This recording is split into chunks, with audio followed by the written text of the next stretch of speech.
Good morning students. मैं doctor Ved Prakash, सहाचार्य, राजकीय महाविद्यालय अजमेर,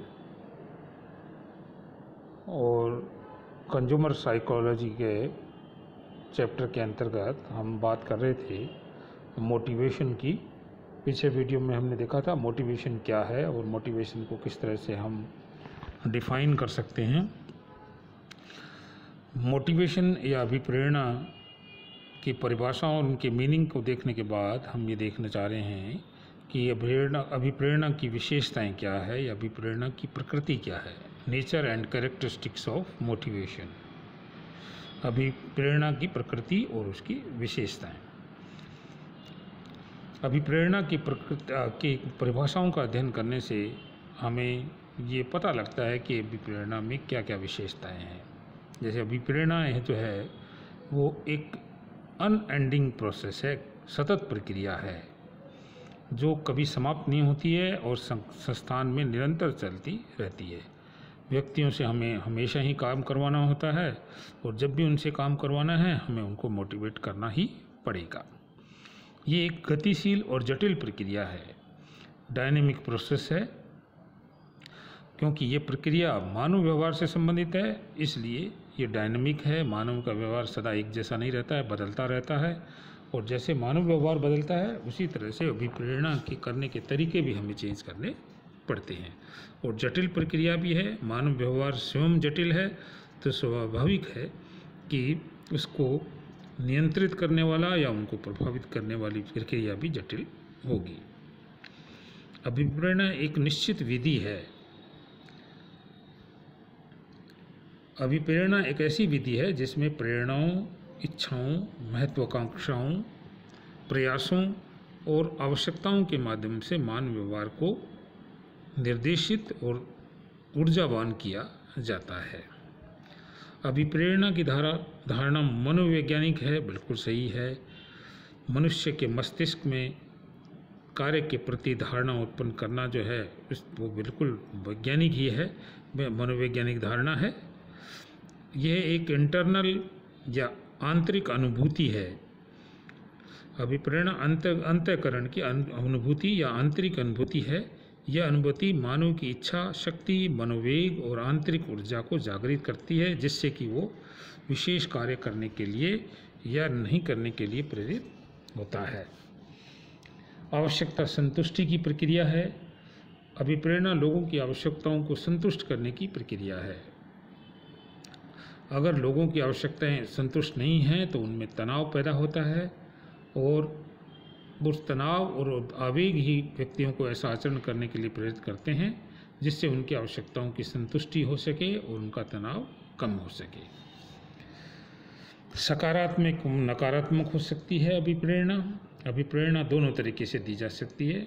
जब कर्मचारियों से बेहतर काम करवाने के लिए, ज़्यादा काम करवाने के लिए, अच्छा काम करवाने के लिए उनको हम अधिक वेतन देते हैं, भत्ते देते हैं, सुविधाएं देते हैं, मान सम्मान देते हैं, पदोन्नति देते हैं, तो ये सकारात्मक अभिप्रेरणा कहलाती है, पॉजिटिव मोटिवेशन कहलाती है। लेकिन कई बार ऐसा होता है जब कर्मचारियों से ज़्यादा काम करवाने के लिए उनको भय, दंड या प्रताड़ना या डिमोशन आदि का सहारा लिया जाता है, तो ऐसे दृष्टिकोण को नकारात्मक अभिप्रेरणा या नेगेटिव मोटिवेशन कहा जाता है।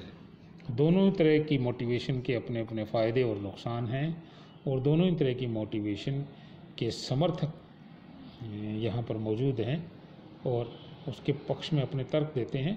तो दोनों तरह से अभिप्रेरणा जो है वो दी जा सकती है। संपूर्ण व्यक्ति अभिप्रेरित होता है, ये क्योंकि एक साइकोलॉजिकल कंसेप्ट है तो संपूर्ण व्यक्ति की अभिप्रेरणा को ही अभिप्रेरणा कहा जाता है।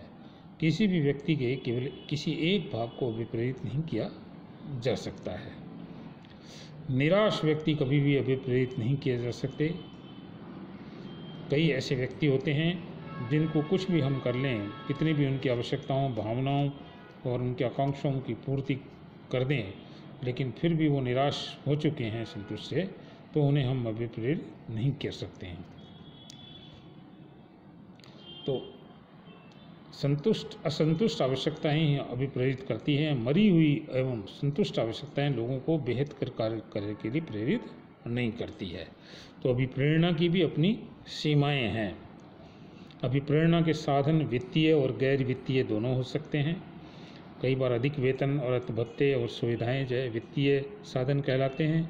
तो पदोन्नति, मान सम्मान, प्रतिष्ठा, पुरस्कार, ये गैर वित्तीय अभिप्रेरणा साधनों में शामिल होते हैं।